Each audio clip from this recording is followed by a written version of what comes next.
What is up, everyone? I am Chris Knight, and this is Chaos Central's The Khaos List. You normally see this over on Sean Stackhouse Reacts channel, or Sean Stackhouse's channel right now. But he may or may not be here. He's had some family stuff he's been dealing with. We'll say just that about it. And so I'm kind of taking over for him today, and not an easy task, because this is one of the more labor-intensive shows we do. But with that said, how are you guys doing tonight? Fantastic. How about you, Chris? Doing well. So let's get right into this real quick here. We're going to go ahead and let you guys go around the horn and tell everybody who you are, where you're from, what you're about, your social security number, credit card number with the 3 digits on the back. Don't forget the expiration date. That's more for my use. Don't worry about anybody else. And bank account number, routing also, and any secret passwords or whatever to those things. Okay? Got it. Okay, cool. All right. So, Danny, why don't you go first, since you probably got the most money of all of us? My name's Danny. My channel is Comment Chat, which you'll see on YouTube. Also, if you go to Twitter, it's Comment Chats with an S. I start off the week on the Chaos Central Networks with my show, which is called A Chaotic Conversation, which we had last night. Had a very good conversation. Also, I'm trying to get to my goal of 1,500 subscribers, which I can only do with your help. I'm trying to get there before June, Father's Day, which is the 3rd Sunday in June, if I'm not mistaken. Yes. Why don't you tell everybody what that topic was yesterday? Because I think Scott and Jason here and Stig would probably like it too. Okay. Tell them what that question was. The question was, you choose to be one of the 3 of the smartest people in Marvel, which was Reed Richards, Shuri, the Black Panther sister, or Tony Stark. And you had 1 year to analyze and come up with a plan to neutralize the Justice League core members. What would I would have gone with Reed Richards, but that's a bit of a stretch. Listen to him. Oh, jeez. It was a fun conversation. If you guys are watching this right now, do me a favor. If you haven't seen that, if you weren't there, go check that out, guys. That's over on Danny's channel, and it will be up on Chaos Central's YouTube channel soon. Speaking of which, real quick before we get to you, Scott, make sure you go over to our channel, and let me get this out real quick here. Oops, wrong one. This is our Chaos Central YouTube channel, and I'm going to put it in the chat. So if you have not gone over there and subbed, please do sub, because we are trying to get up to 100 subscribers so we can get our vanity title. So that makes it a little easier. Once we get up to 100 subscribers, I think we're going to start streaming all these shows over there directly. So just to let you guys know. All right, Scott, go ahead and tell everybody about yourself. Well, you just got number 15 because I wasn't subscribed. So there you go. Thank you. What up, everybody? I'm Scott from Sporking News Podcast. You can find me by that name on Twitter, on YouTube.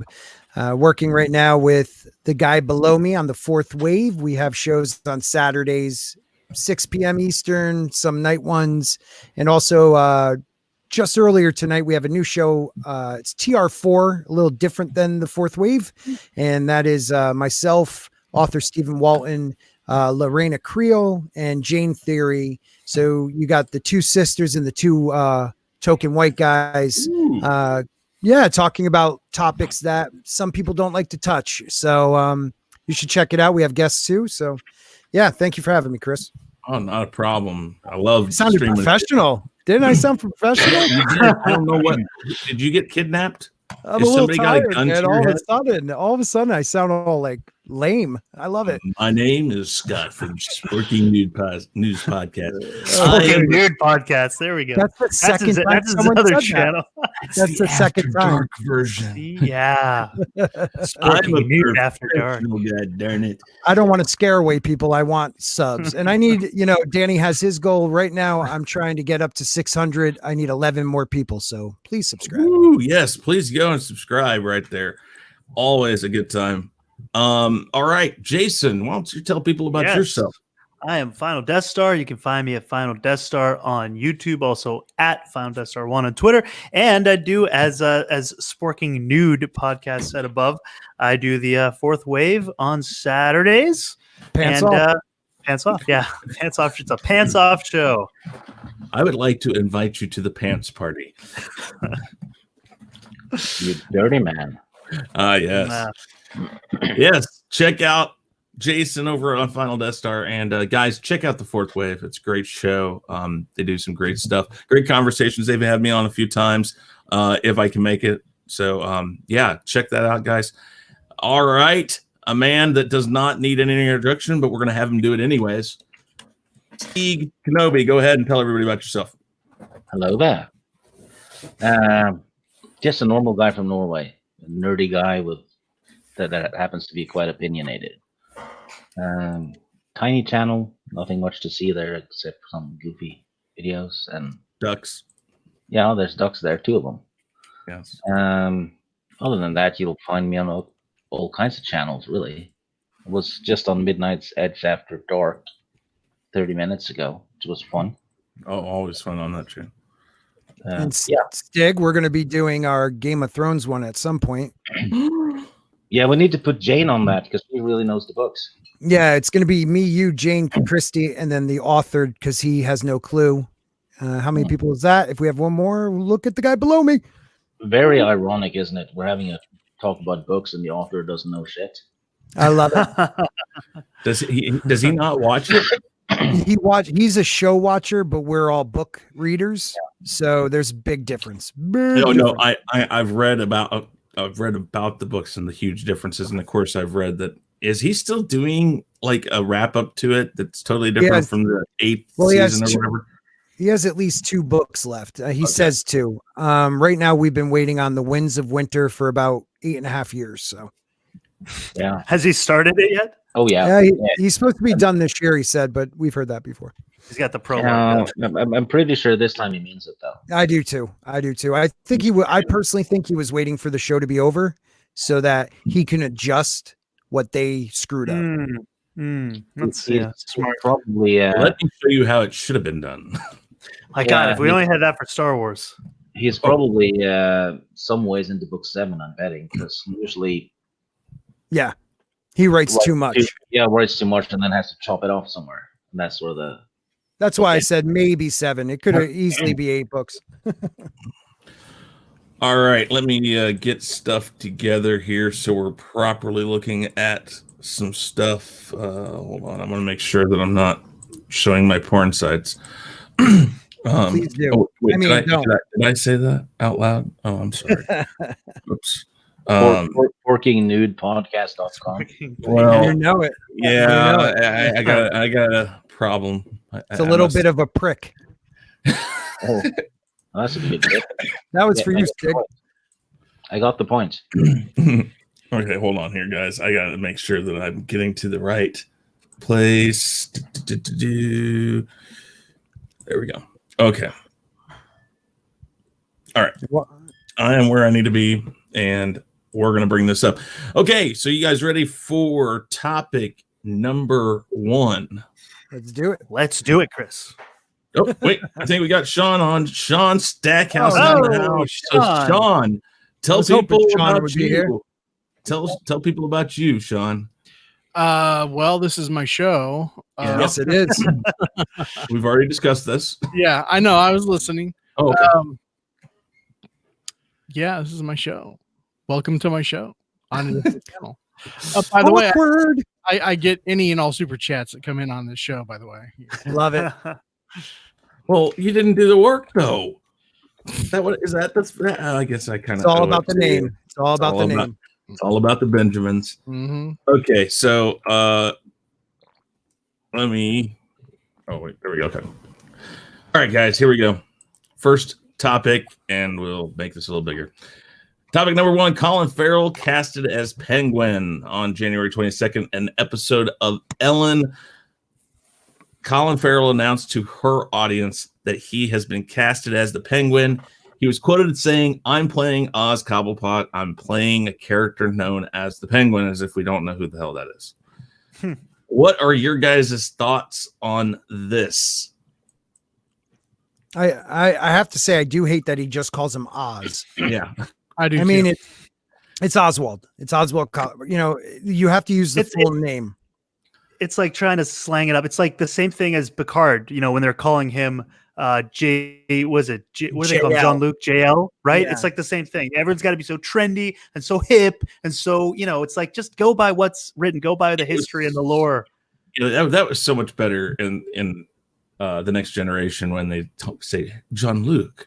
Right, like, but it meant something, right? It means more, absolutely. Yeah, exactly. So I mean, I'm with you guys on this. Oz, it's like, what is he? Is he going to be like this trendy 40-year-old like hip businessman? Is that what we're getting? Well, Oz.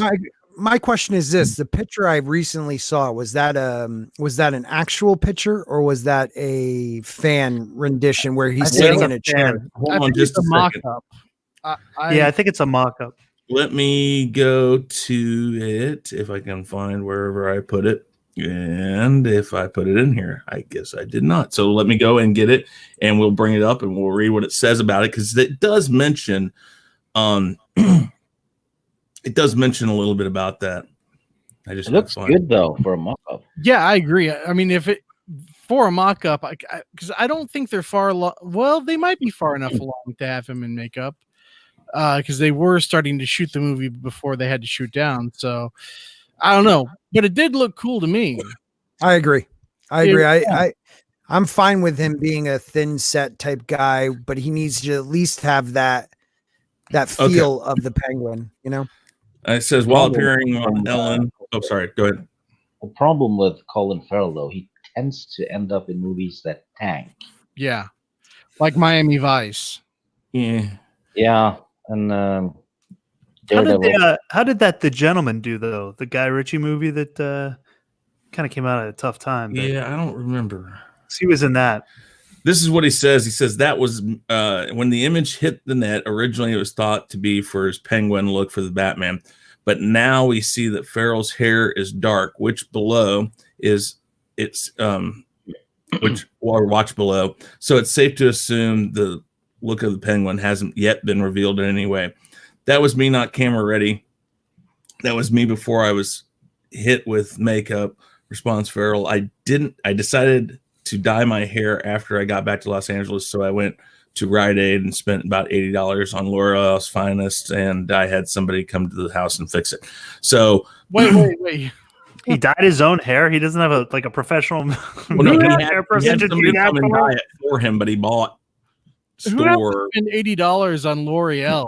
I mean, no, the Finest though. The Finest, yeah. Instead of going to a salon and actually spending like $200 to have it look like ravishing. Yeah, you think these guys have like someone, you know, that they go to, a hairstylist that they always go to. Why would you do it yourself? Kate Blanchett and Orlando Bloom both used L'Oreal. Did they? Yeah. The way I look at it is, you know, he always wants everyone to think he's a guy's guy. You know, like, you know, I won't go get my hair done. I just went and bought some and had some, you know, chick do it, because he always wants to act like a tough ass. Yeah. That's what I got from it. Now, here's a question for you guys, because, you know, growing up, the Penguin has always been portrayed as a portly type character, you know, and yes. And for me, the definitive version is I mean, every time I think of the Penguin, if I'm not thinking of the animated series, I'm thinking of Danny DeVito. Yeah. Right. You know, well, even in the show, what was Burgess Meredith's legend? Mickey. Yes. Burgess. Yeah. Meredith, right? But I mean, he just, like, everything that we've seen from him so far, he I don't know, he just doesn't seem. I'm curious to know what direction they're going to go with the Penguin, because he doesn't seem like the typical Penguin. No, he's going to be like a smooth gangster.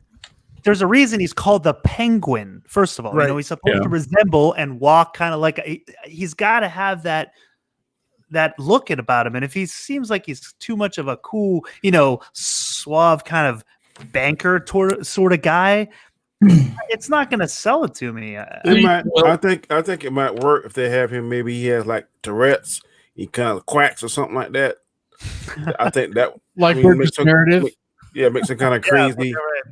But also, I don't mind the Oz because sometimes Harlequin calls the Joker Mr. J, so maybe he's trying to make it a hip just a little bit. Don't go extreme.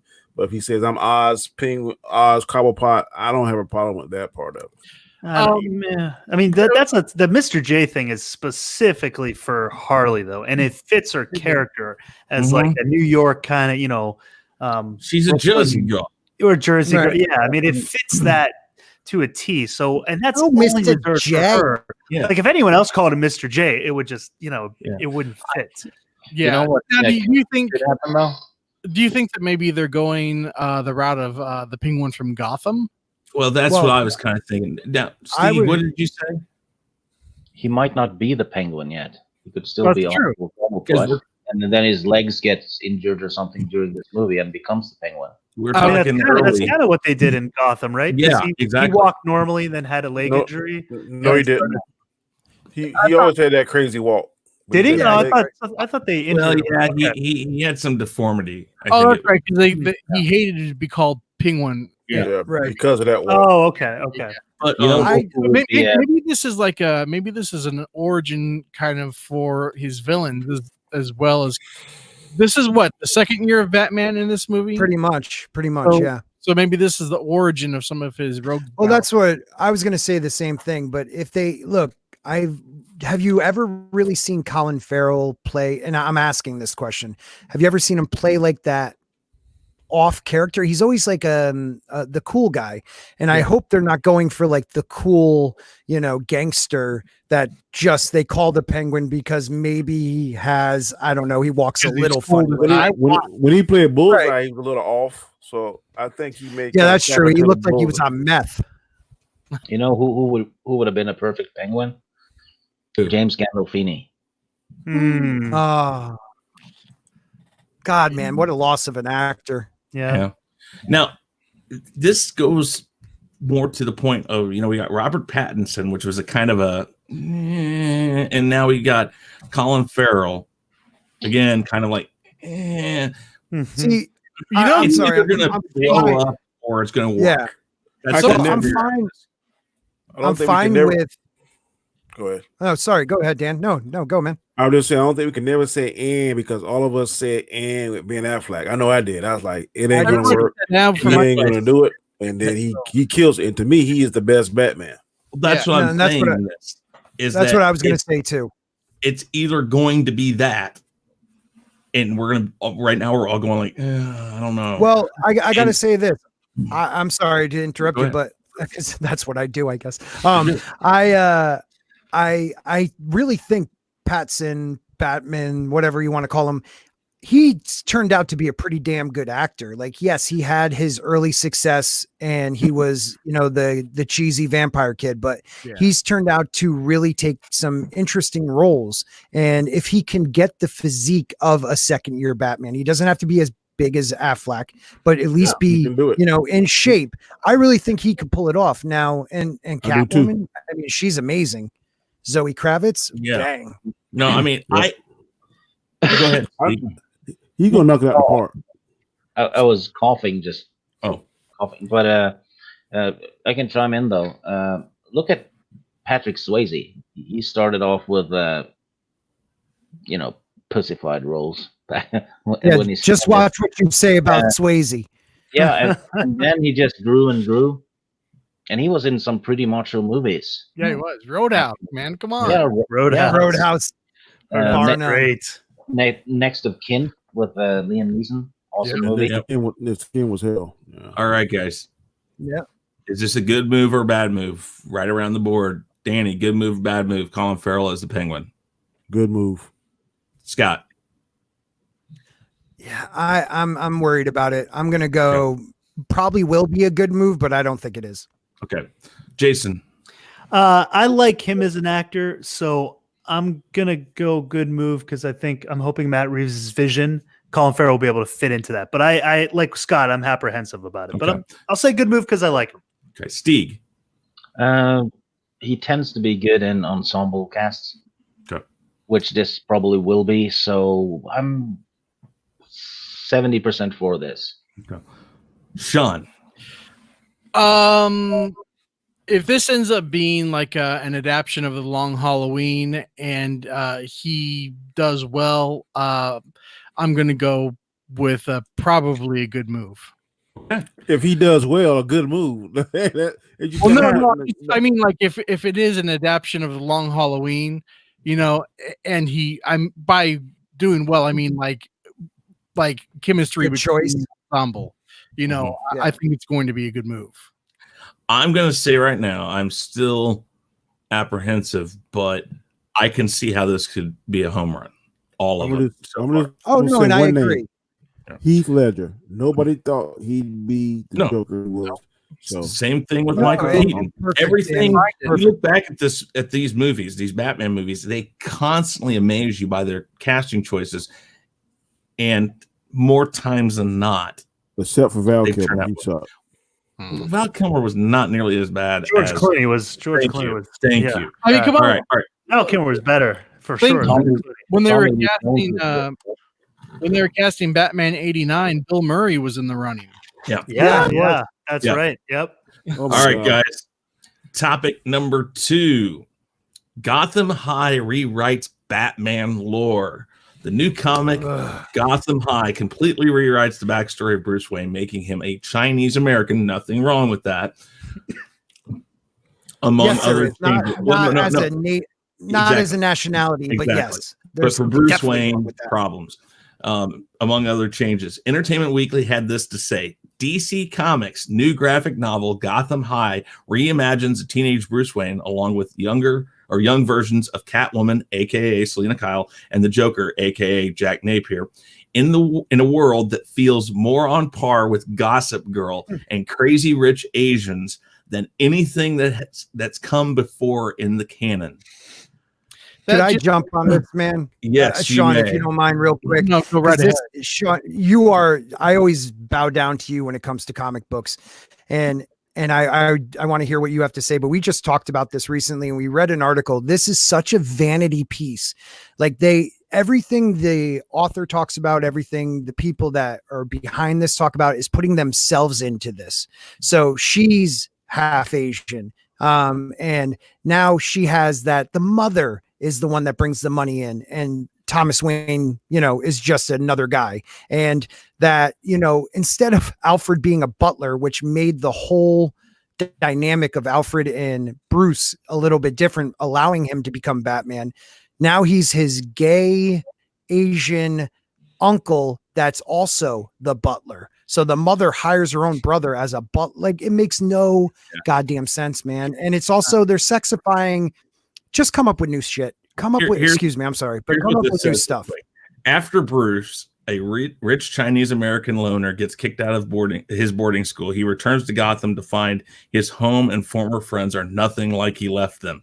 Former girl next door, Selena, which I don't know, because I always thought that she was the girl from the streets that learned how to grow up in the tough part of town. That's exactly her. Exactly. So how is she all of a sudden the girl next door to Bruce Wayne? Well, how are they all the same age? Anyway, her story has changed, I think. You know what I think they're doing to this? They're taking elements of Spider-Man and applying it to Batman. Mary Jane and Peter Parker. Yeah, next door neighbors. You know what, Sean? If you wrote it, I would believe that. But these people have no clue. Like, literally read remarks from them. They have no. Okay.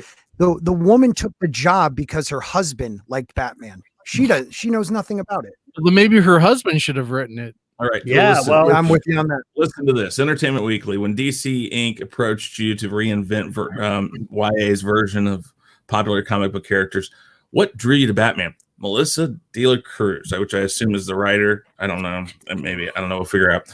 My husband is a big Batman fan. So when DC called and said, we want to do a young author line, what character do you want to do? I wanted to do Batman. I wanted to tear it apart, rip it apart from the bottom up, and totally trash the name that is Bruce. Oh, wait, I'm sorry. I'm paraphrasing here. I'm sorry. I was trying to find that in the article. I was like, I'm sorry, guys. But you know what? It was so believable that I believe that it would be in there. That yeah, I know. Me too. That's the subject. I just don't. And we got on this last night. Yeah, we did. okay, and I'll say what I said last night really quick here. This isn't about the nationalities. This isn't about what they're going to introduce in this. It's not about the young superheroes in high school idea. This is about, if you want to do this, make something new. Don't take something that is established, that has a lore that is older than the person who's probably writing this damn thing. Well, we just talked to Script Doctor about it, and he was in a meeting yesterday for a job in LA. And what they said to him was, when he was bringing up new ideas, the marketing guy was like, "We don't want anybody new. We want names that'll sell." And he's like, "Well, but they all had to start somewhere. So that's what they all want." Exactly. But this won't sell, though. That's the problem. They're all like, "We need money. No. We want money. We want money." And Well, this who's their will go out target audience? Who's their target audience for this? Young kids, high school They have kids? no clue. It has to be people. They who- have no clue. Nancy Drew fans. No, Well, it's her We're personal. not buying. Wait. Steve, what is it? The target audience is her personal echo chamber on Twitter. That's it. Yeah, People exactly. who just And approve here's the way I look at it. Yeah. You know, this is a teenage Bruce Wayne who's in high school. Okay, Jack Napier. Yes, his age. Jack Yeah, Napier. he's the class clown in high school with them. That's so ridiculous. Well, right, and Jack Napier was. We established yesterday, Jack Napier did not exist before the '89 Batman movie. You know, Jack Napier was also the name of the Joker in the animated series, but Jack Napier is supposed to be older than Bruce Wayne. yeah. And Right. so you can't have this Bruce Wayne, this iteration of Bruce Wayne cannot in any way ever become Batman, because the tragedy that happened, you know, when he was a kid didn't happen. And if that tragedy happens as a teenager, he's going to handle it differently than he would have as a kid. So Teenage probably turn evil. well, yeah. Yeah. So his parents are not dead in this. Not No. yet. Alfred's Oh, just. no, they are. Oh, they wait. are dead. His mom is. It's a house break-in. And Oh, they're God. dead, and the gay once again, nothing wrong. I seriously don't mean anything by this, No. but you make your brother, you hire him as a butler, and you know, let's just throw in that he's a gay Asian guy, which is a slap in the face of a lot of cultures. So I don't know.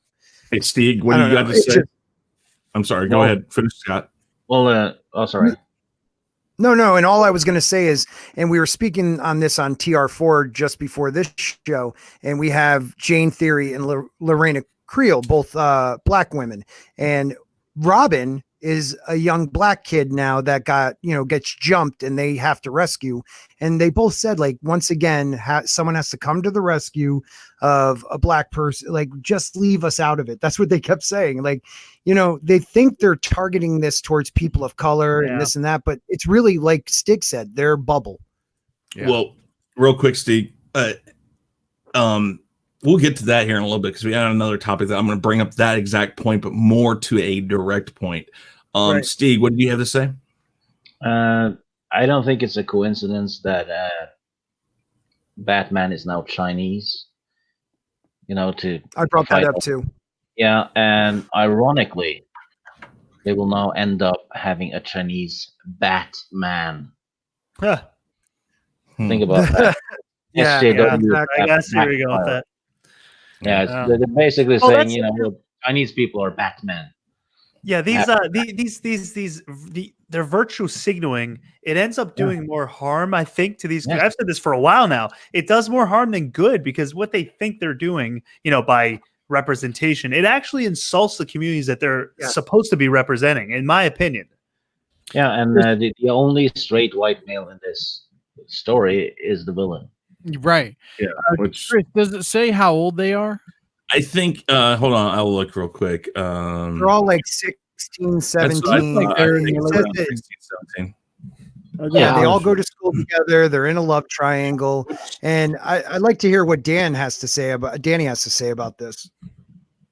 I'm kind of all I'm gonna say is that for many weeks now, I listen to YouTubers and they say we want different material. We want different material. We're tired of seeing Uncle Ben get killed. We're tired of seeing Thomases get killed. Now, and let me finish. I know this is about to stir Chris up. You seeing something different. You ain't necessarily like it, and I'm with y'all. I agree with y'all saying, but Right, you're playing rules, devil's advocate. the normal rules that we adhere to don't work in this world now. People are gonna do what they want to do and say what they want to say. And if you don't like it, then do what I do. I don't tune into it. I don't pay my money. I don't buy the books. I don't go to the movies. I keep it trucking to something that I like. Chris, So we can sit here and talk all this, how it's crazy, this is this, but this is the world we live in now. And all I'm saying is be careful what you ask for. I've heard several YouTubers, some on this panel said, I'm tired I want to see something different. I want to see something new. Okay, you seeing something different, you seeing something new, but you don't like it. So okay. No. Like I said yesterday on your show, it's not about new. It's about I don't need to see his parents get killed every time in a original. I don't need to see this is totally original. Rehash. Chinese Batman. New, original, Really not quick, something that's already out there. Dandelion Fluff brought up a great point. Trying to pull a Riverdale. Well, no. Good point. No, Riverdale, but what she did was she actually modeled it after Gossip Girl. Yeah, because she watched that show. But Riverdale is a very good example of something that was. But what you, it's a good so example. can I make looking at the trailer though? Oh, go just like your run-of-the-mill MTV reality show. And yeah. Right. But can I make a quick point about the Riverdale thing? Oh, I'm sorry, Stig. My bad. Yeah. So if you don't know the source material, you shouldn't write for it because that's the number one rule. Know what you write. Yep. And she clearly doesn't. Oh, she admits she doesn't. She doesn't. My husband's a fan. But the thing about Riverdale, okay, so you took Archie, which was pretty much, popular in the 50s and 60s and has a cult following and reinvented it. That's fine. That's fine because it needed it and it did it in the comic books way earlier. And I kind of understand what Danny's saying. The problem is these people keep trying to reinvent something to what they want because they want new consumers that are young and hip. What they don't understand, what the people of Star Wars don't understand and Star Trek don't understand, is that this is a legacy type of product where you had kids that grew up in the 70s and 80s now have kids that they're introducing to it. They had a built-in audience. They don't have to change it. All they're doing is getting those people pissed off. Yeah. And again, I'll get to that later on with the other topic we got coming up. But let me show you this last thing. This is really quick, Chris. Yeah, go ahead. The only thing that I can say is that the head of DC fired the guy who was working on DC Comics for a long time because he was reimagining like the core characters of DC completely different. It's gonna be launching this spring. I mean, Batman's black, Superman's whatever, Wonder Woman's whatever, and the reason they butted heads over it is they're like, look, these are our core characters, and if this is going to be like, because these weren't going to be like an alternate universe or something, these were going to be in the prime universe. And DC's biggest thing was they're like people aren't going to they're not going to recognize these characters anymore. You can't do that to these characters. It's not going to sell. We're having a hard enough time selling comic books as it is. If you do this like complete 180 on these characters, it's just not going to work, right? Because the same goes for this Gotham High thing. Yep, it's like instead of reimagining Superman growing up in communist Russia, which is a cool take on it, we all know that that's just a storyline. When you gender or race swap a character, you are completely wiping out any like history of that. And I just think create original stuff. Just give me original. I agree. And when it comes off as virtue signaling to an audience, that's different because you made a good point. Like the when they had Superman land in Russia. I mean, yeah, sure, that's a new take on it, and it was set apart from the world we know, and it was supposed to be. But also, it didn't seem like it was. It was an interesting idea that hadn't been explored before. What if this happened? This is just virtue signaling, and we all know it is. It's so evidently clear. And the writer admits that they had no idea, or they're not a fan. Yeah. Also, Danny's shirt made me think of something, although he turned the camera off. But it's like we're getting Bruce Lee Wayne now. If they make him Very they good. make him like a kung fu expert, then it's like, there we go. Well, All right. Put a it is. bat mask on him. Anytime that I've ever asked for something different, I've been asking for something along the lines of a Batman Beyond movie. Yeah. No, Right.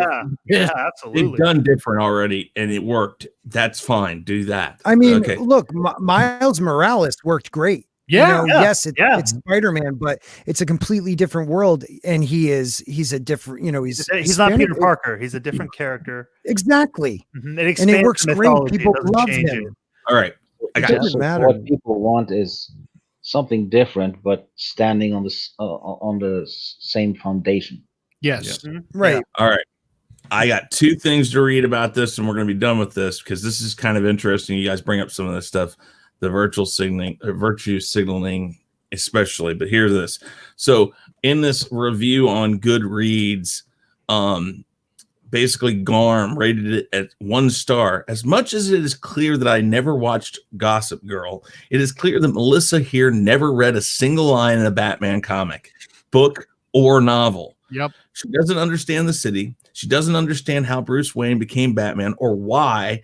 And she is insinuating sexual preferences on established characters without even considering the bad consequences that this has. This book is trying to tell. I'm sorry. I'm going to finish this real quick. This book is trying to tell Gossip Girl type of story, which is very bad because Batman has nothing to do with this kind of or these kind of stories.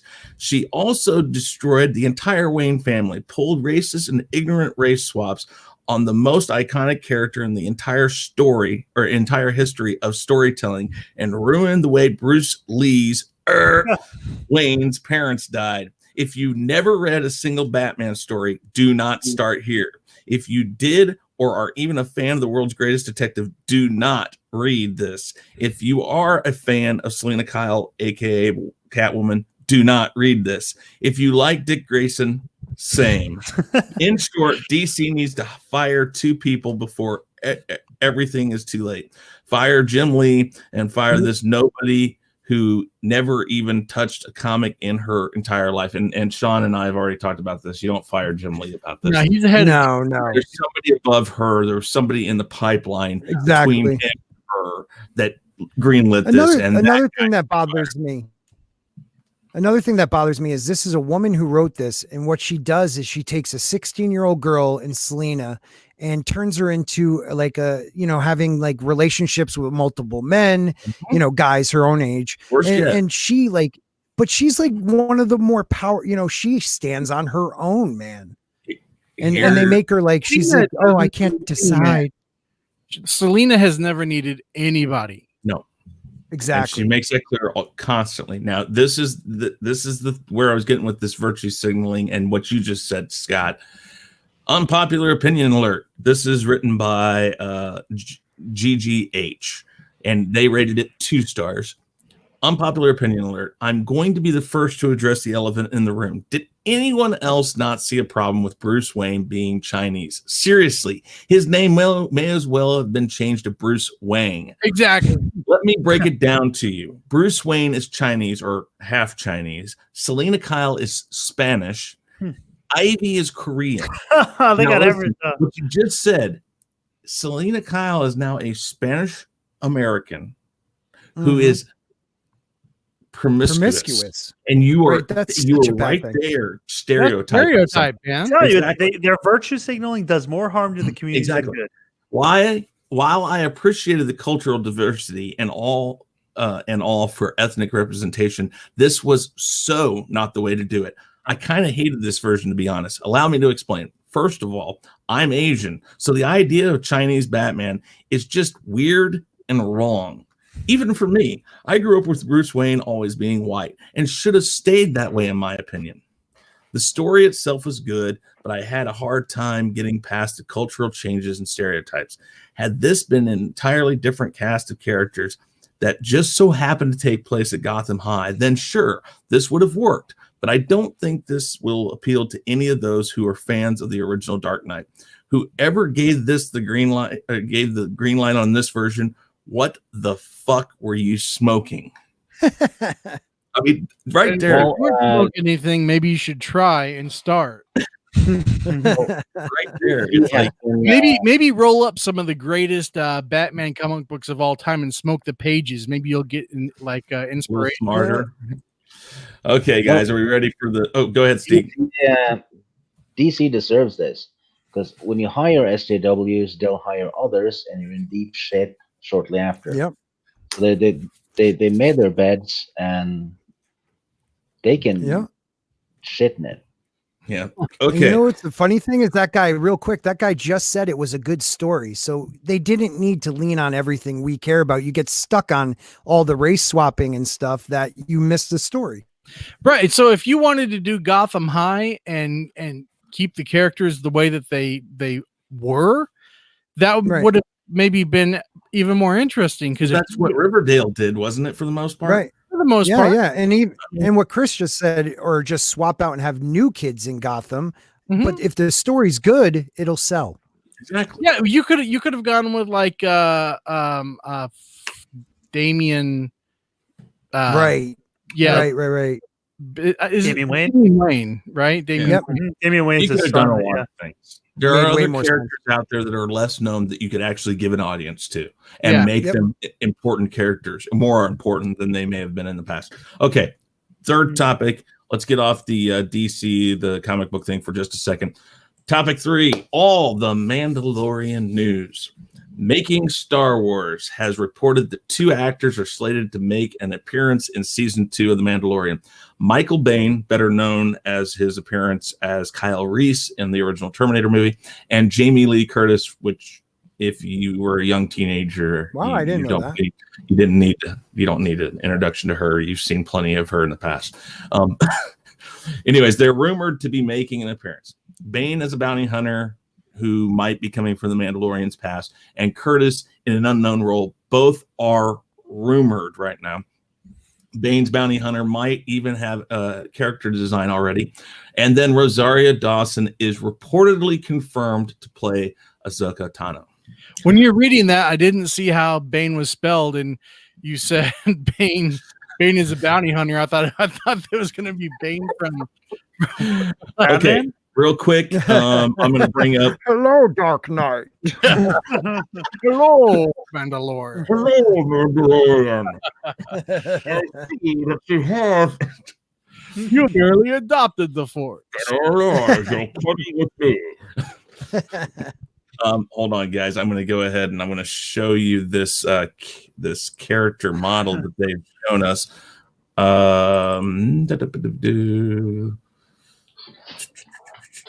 While you're looking for that, you know, one thing that bothered me about, like, even more than Baby Yoda, I was digging the Mandalorian for on a 5 for me, but what really bothered me is he is not always in the suit.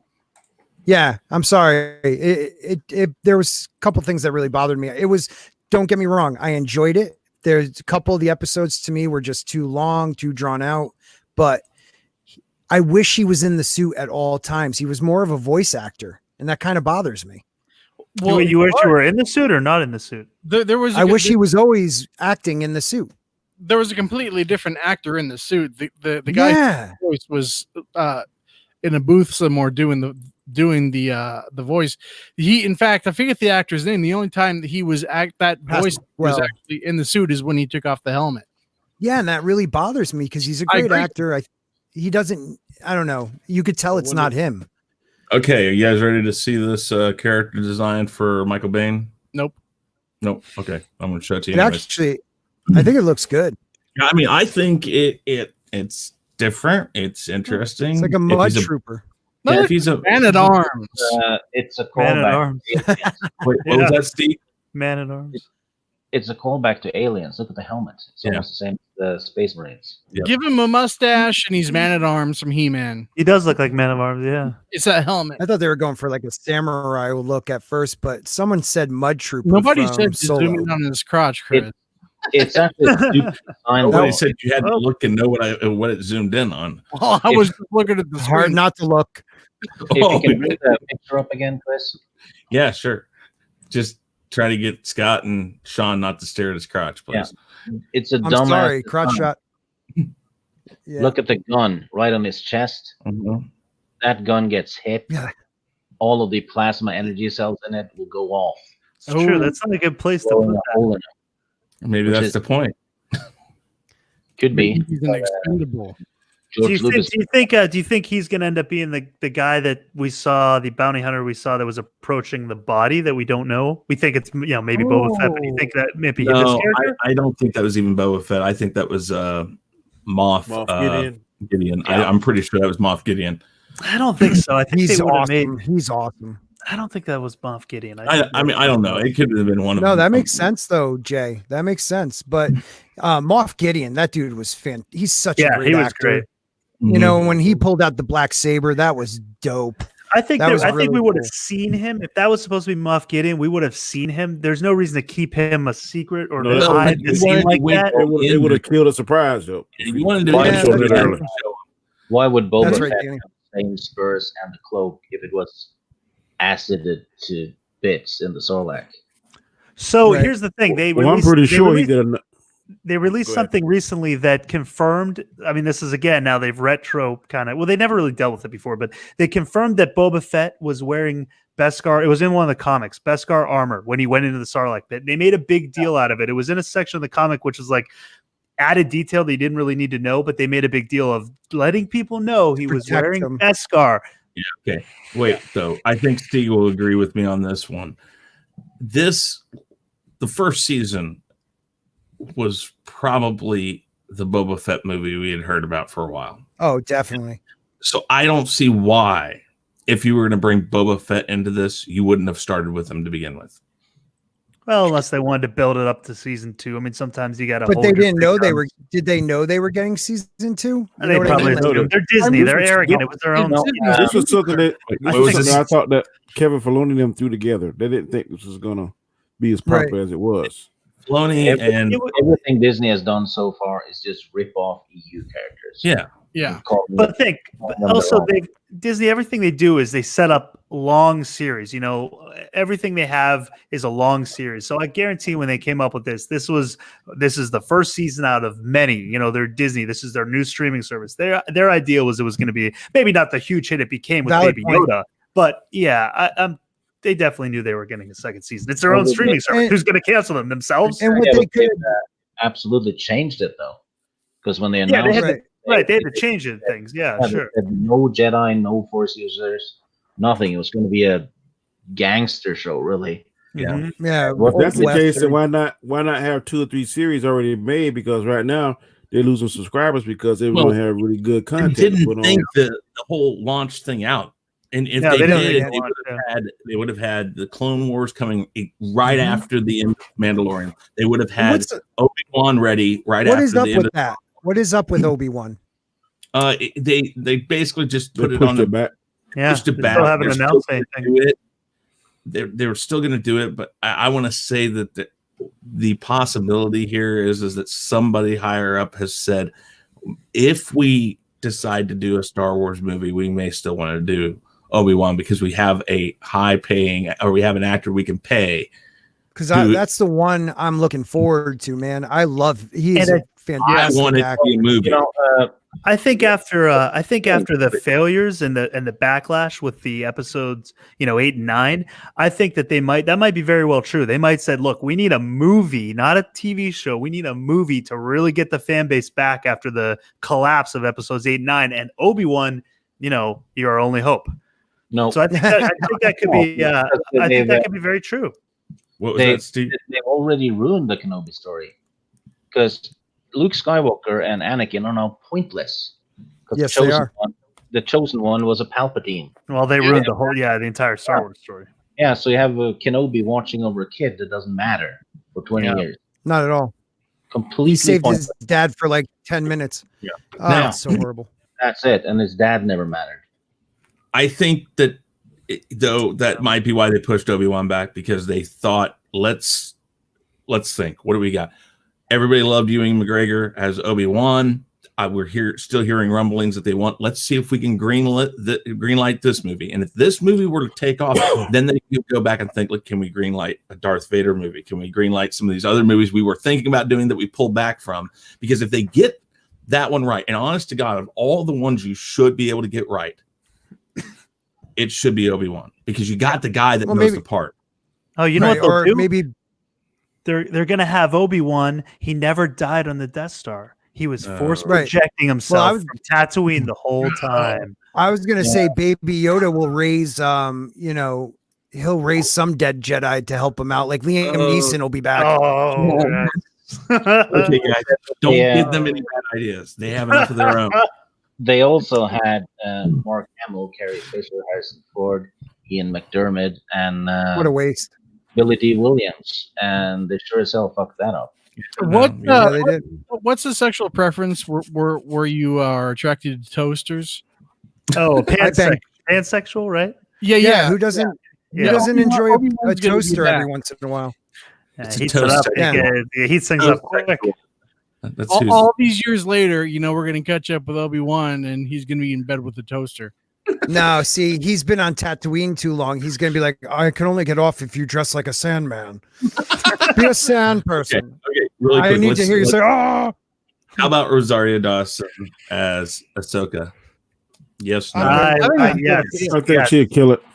I I think made it a would video work. like, Danny, I you're made a right. video like 2 years ago about that, or a year and a half ago about that. Well- Of her, because she had expressed interest years ago. She'd been kind of not fighting for the role, but she had, vocally Put it said out she there. wanted. Yeah. Yeah, she put it out there that she wanted the role, and she looks perfect for it. And she's a good actress. Now I don't know this whole what they're trying to do with her saying, there's this whole scandal. BS. But It's I mean, BS. that is, I don't know what. Now, That's I think she's I perfect. will say that the voice actor of Ahsoka, Ashley Eckstein. she could have done it too, probably. But She doesn't look acting- anything like her.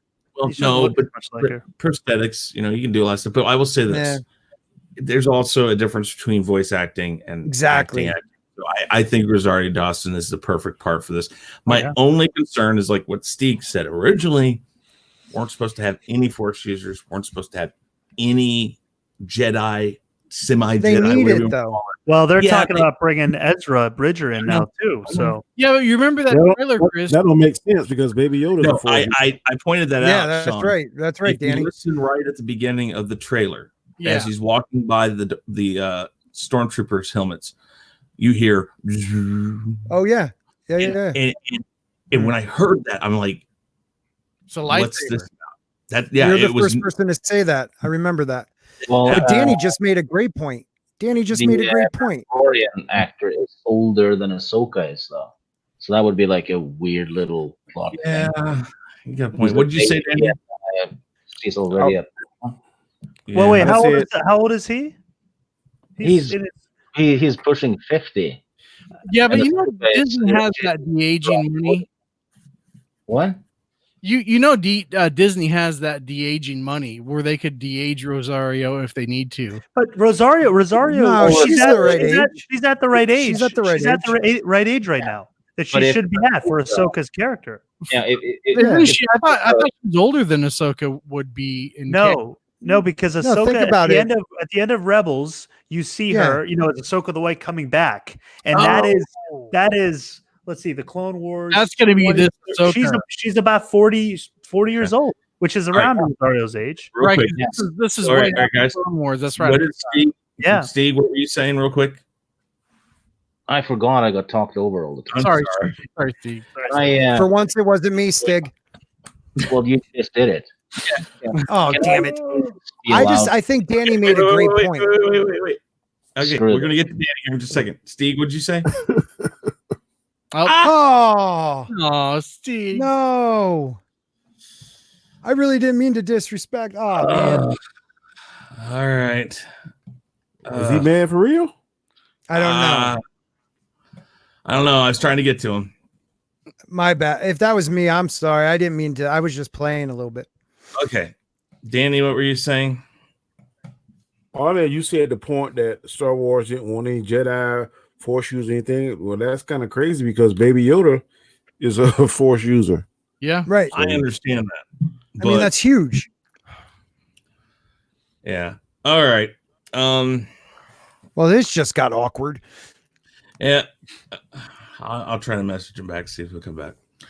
All right. Let's see here. We're gonna go And we will go to topic number 4. Really quick, while we're waiting on Stig, I don't know if you guys realize this or not, but they pushed Ghostbusters Afterlife to March 2021. Yes, push it back farther. Now here's my question.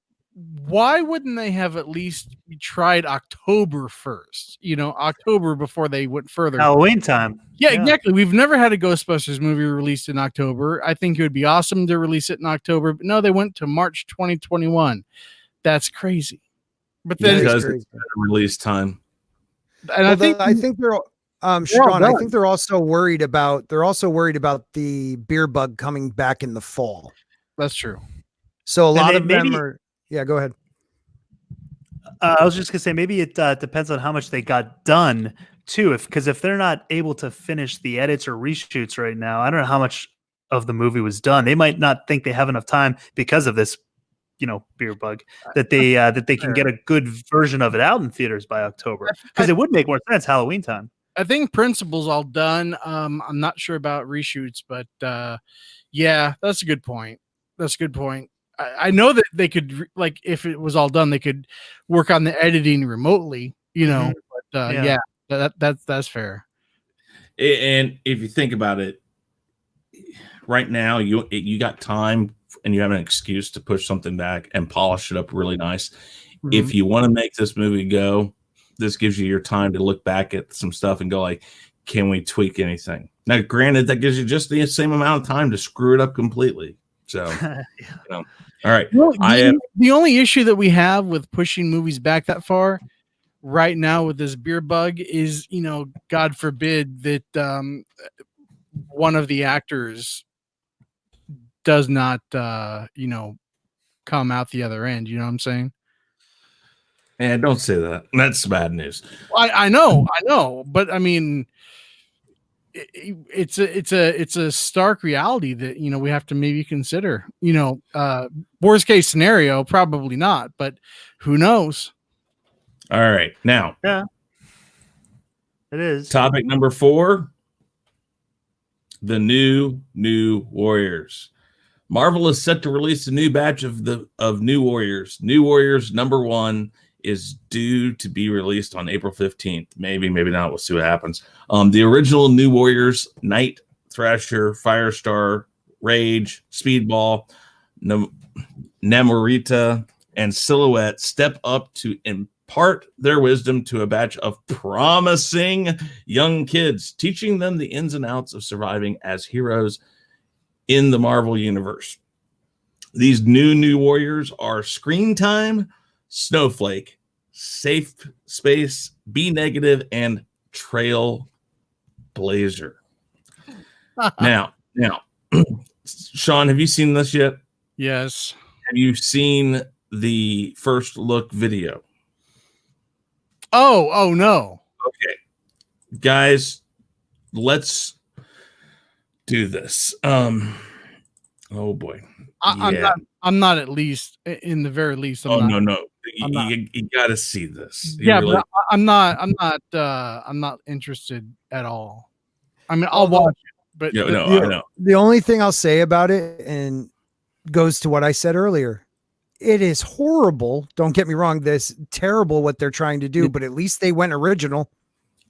Yes, and we will talk about that here in just a second. Okay. This is only 4 minutes. This is the first look at the new Warriors. Okay. Let me know if you guys can hear it. Let me know if I need to turn it up. That's cool.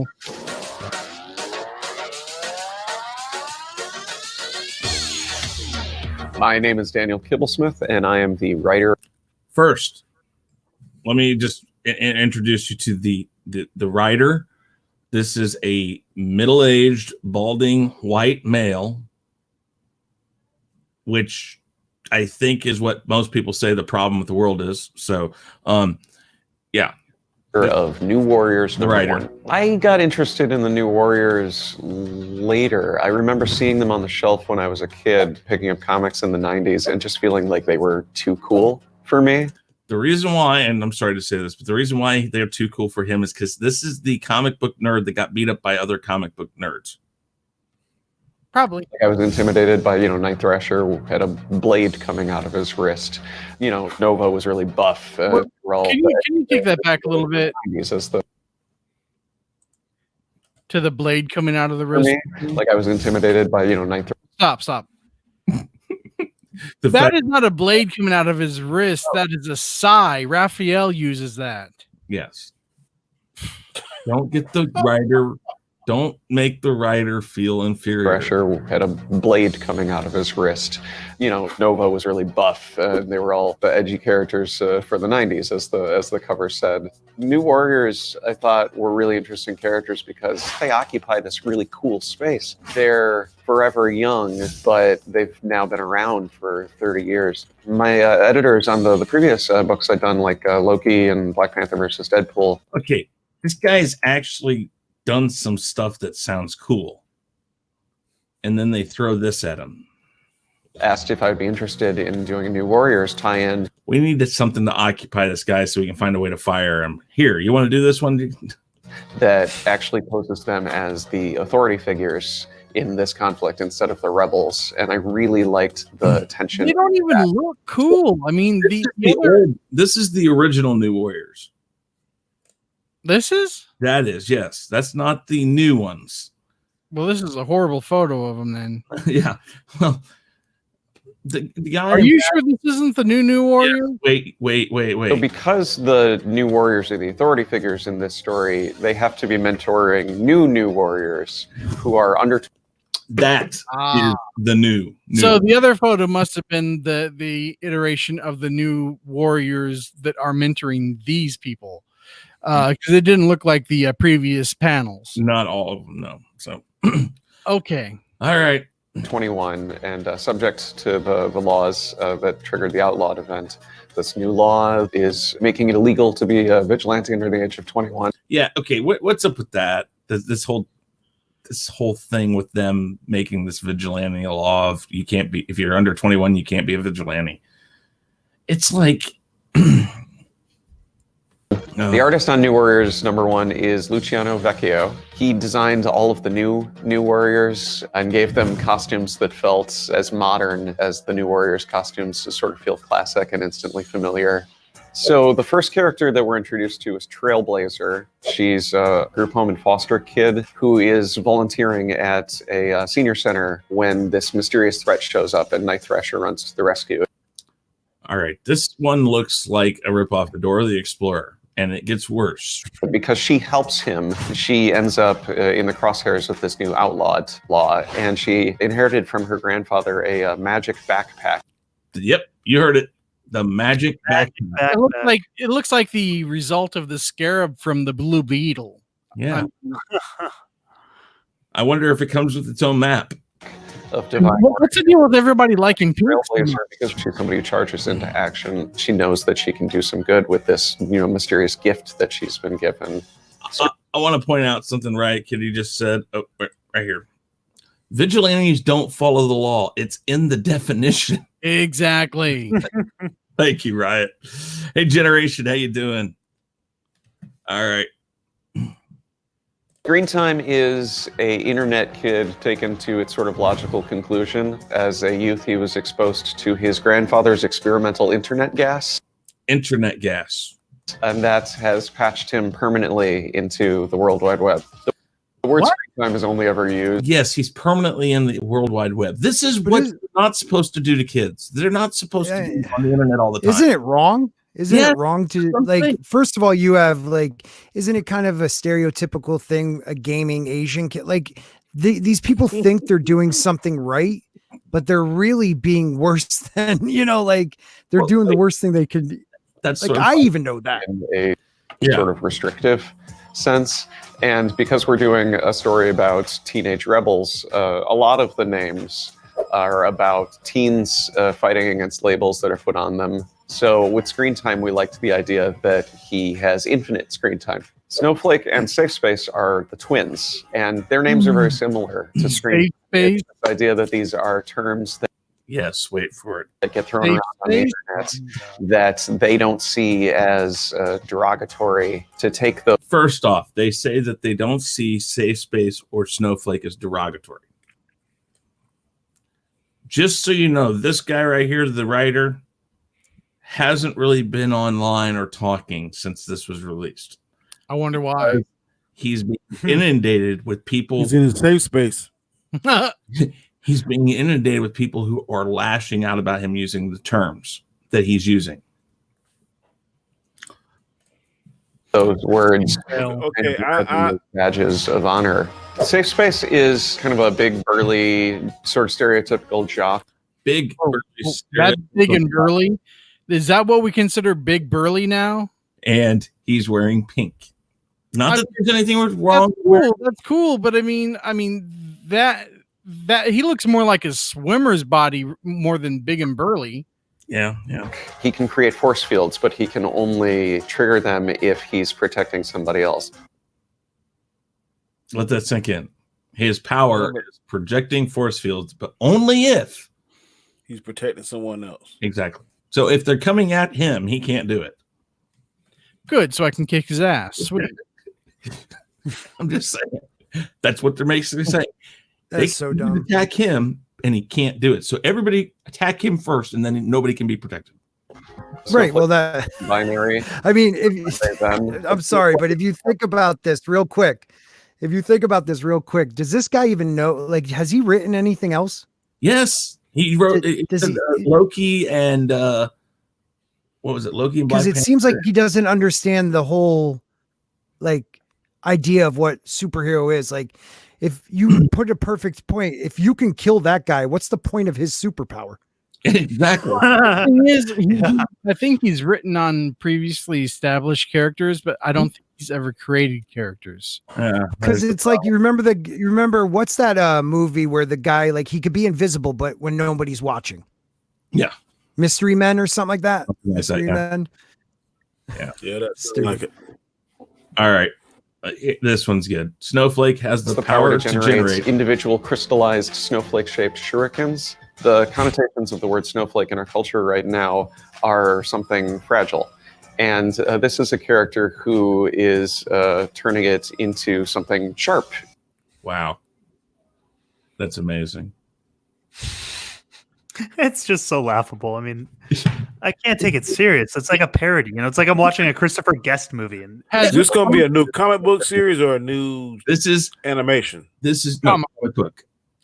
Has it been released yet? No, they just announced it April couple 15th. days I guess they can't release it. No comics are released right now. Yeah, okay, here you go. Has the more offensive power, and safe space is the person who has the more defensive power.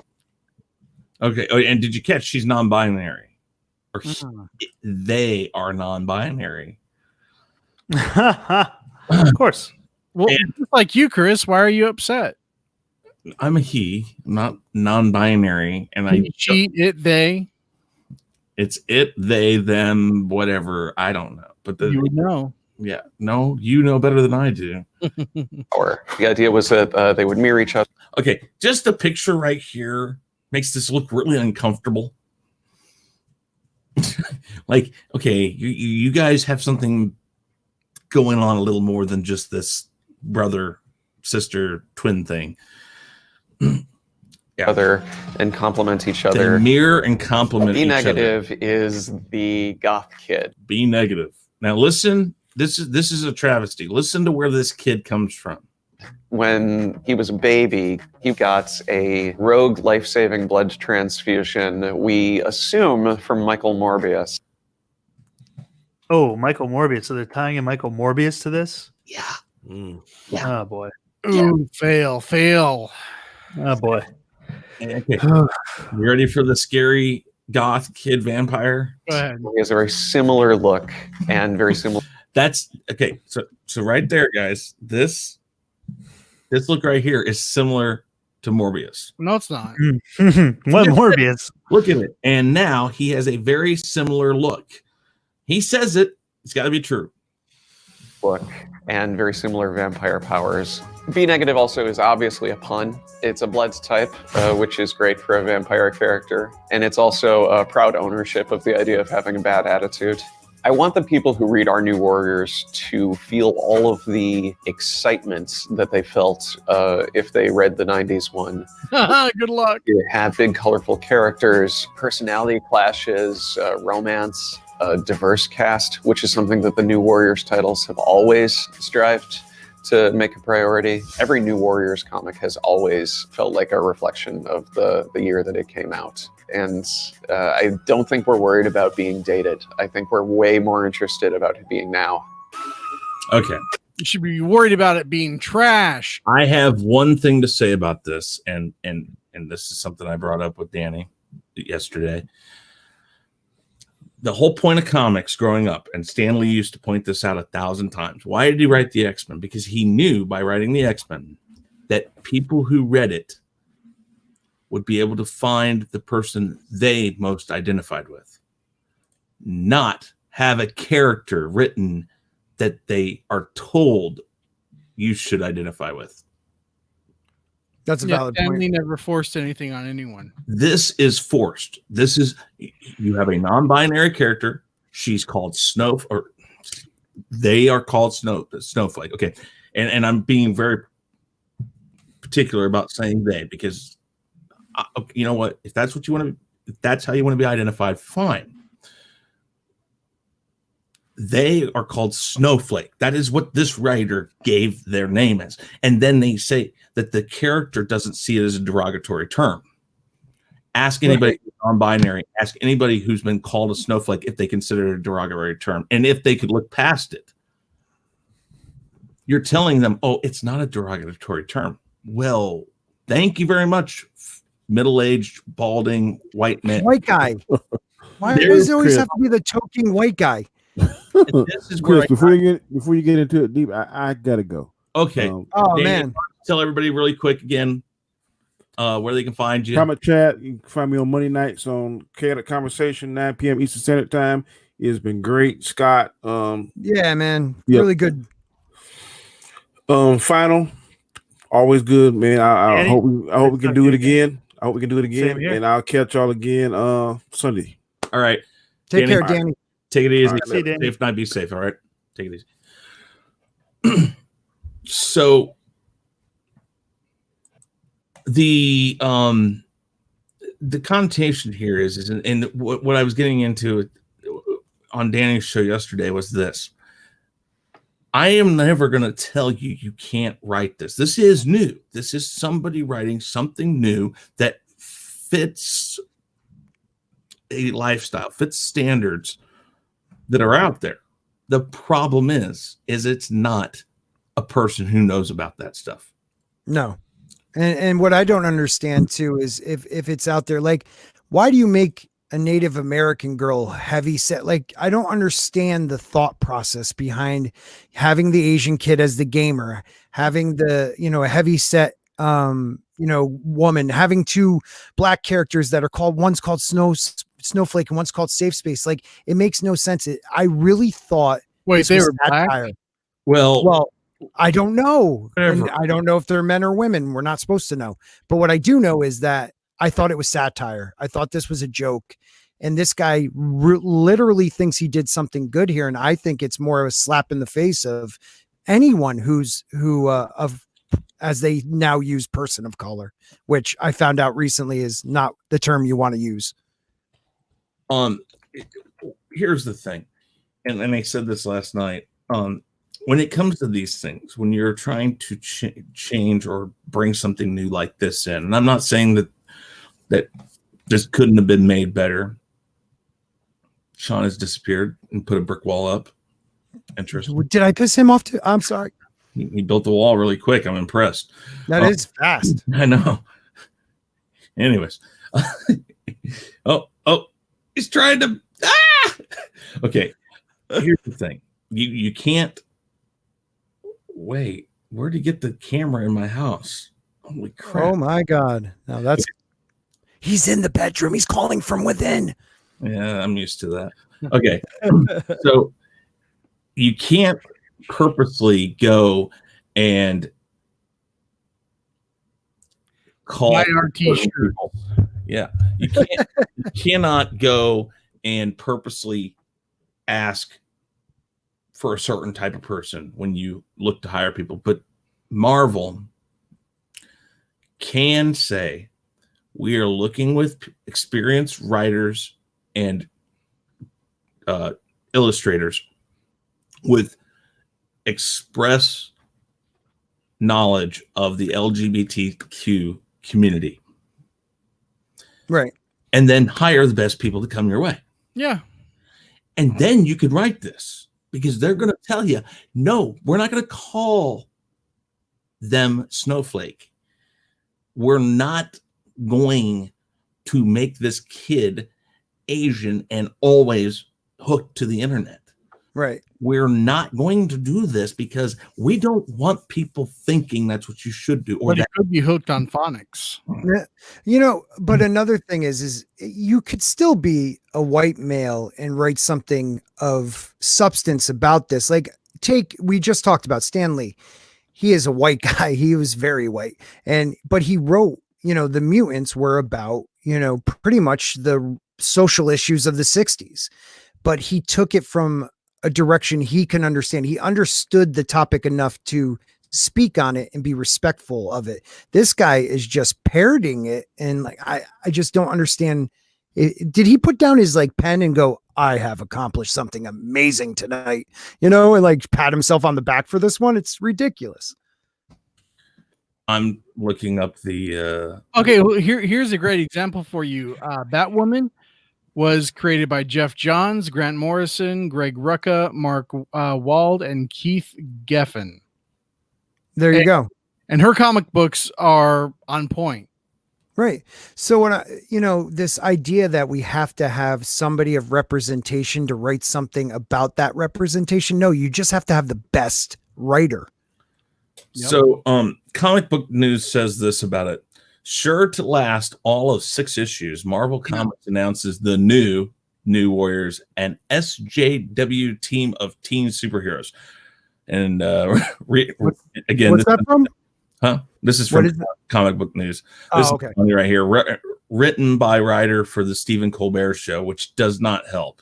No, no, not at all. Daniel Kibblesmith, with art by Ironheart, double yikes, artist Luciano Vecchio, and the new Warriors follows a group of teen super. Okay, apparently what happens is that a law is passed that makes it illegal for there to be teen superheroes unless they have official government assigned mentors. What happened to the point of using costumes to hide one's identity? Marvel.com offers former Team Vigilantes, Night Thrasher, Fire. I already said all that by teaching them. I already said that. The new Warriors is not joking around. And get this, the characters include twins named Snowflake and Safe Space, who, according to the writer, are psychier than a regular psychic, and whose powers include materializing snowflake-shaped shurikens, projectiles, and pink force fields. Seriously. Oh my God. Wait, they can both do this? They both have the same powers? No. Okay, one does the ice shurikens and the other one does the force field. Shurikens, and Safe Space is able to protect everybody but himself. I heard psychic. You want to talk about psych now, don't you? Yeah, I do. Have you heard about Pluto? That's messed up, right?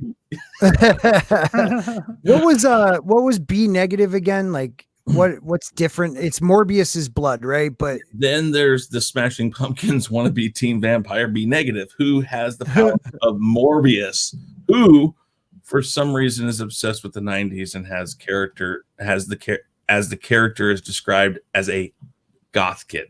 He does not look like 90s based on his design. Vampire, ding, ding, ding, ding. Hey, Smashing Pumpkins. It's not very 90s. Is a vampire. that's that theme song every time that darn thing be negative.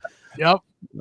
Okay, I can't find it right now. I'm not going to bother with it. Dandelion Fluff said New Warriors would be better.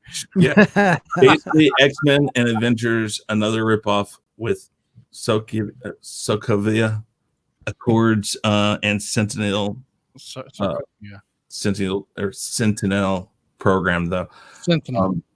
Sentinel. That's what I said. Sentinel, not Sentinel. It's Like the Sentinels and X-Men. Yeah. Yes, that's what it is. The L. It was. You're not supposed to pronounce it like you're freaking Frenchy, man. How do you know? It's partially a French word. So I've seen the cartoons, X-Men the animated series. listen, just because some voice actor says it one way doesn't mean they're right either. I've seen the movies where they sent That doesn't mean they're right either. They're Sentinels. Okay. Anyways, I'm so confused.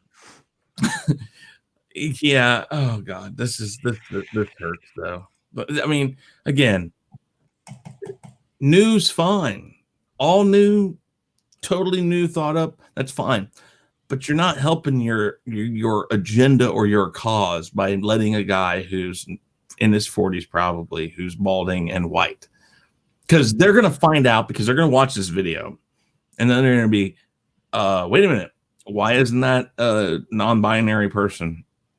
It's not even that though. If you're gonna have a white, bald, 40-year-old some dude do it, make sure he's good at it. This guy sucks. It sucks. The idea sucks, man. And you don't need some, like, you're telling me somebody of the alphabet community can't write about a straight relationship. It's just, no, you have to be a good writer. That's all that matters. Be a good writer. This guy sucked, at least for his ideas. I mean, you got a type 2 diabetes. I can't get over that one with the backpack. I just like, that's so wrong, man. Right, Kitty. B negative looks like he'd be a part of the Hex Girls. It's like one of the misfits in Gem or something like that. Yeah. truly outrageous. All right. Know it, brother. Topic number 5, DC to help comic retailers. DC Comics has announced how they plan to help comic book retailers during the current crisis.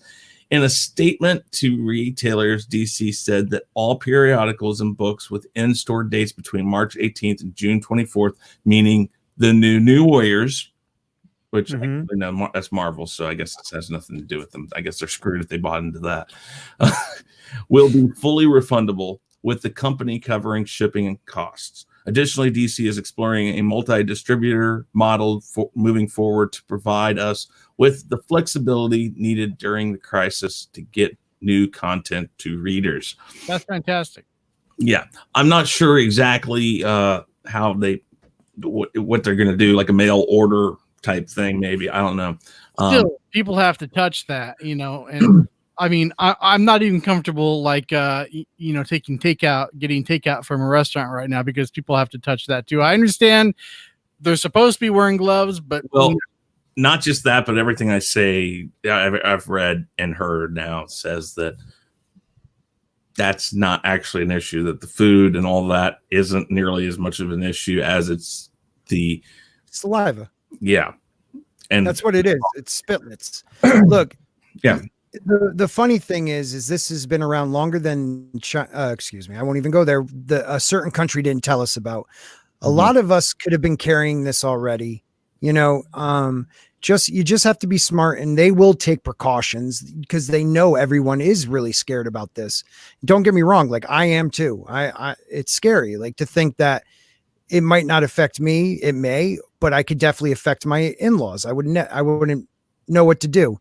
The thing is if they're wearing PPE and they're following what they're supposed to, there is really a less likely chance anything's going to happen. And my biggest issue though is that a lot of kids, teens work in these places. That's true. A lot of this generation, they're not taking this stuff seriously. So, not at all.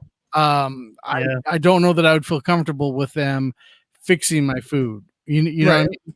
Right. No, I agree with you. And let's stop blaming the millennials. This is the Gen Zers. Oh yeah. Yeah. This isn't the millennials. Everyone keeps saying millennials because we're all old and we think that, but it's really Gen Z going on vacations and going to the parks and just these are the same idiots that went to spring break like business, licking toilet seats. Yeah. Right, and they come back and they kill grandma. Yeah. Yeah. They went to spring break like it was business as usual and they got sick. But Mhm. What do you DC doing what they're doing. Oh, I'm sorry, Chris. I was gonna say, what do you think about I was this? wrapping it back around. Yeah, go ahead. I think DC is doing something that's positive. Yeah, And that's in this time and what's going on in the world. I think that's a good thing. We're seeing more and more people and companies being human than we have in a long time. So if we could take anything from this negative thing that's happening, a lot of positive, is coming out of it. And I hope that, comic shops make it through.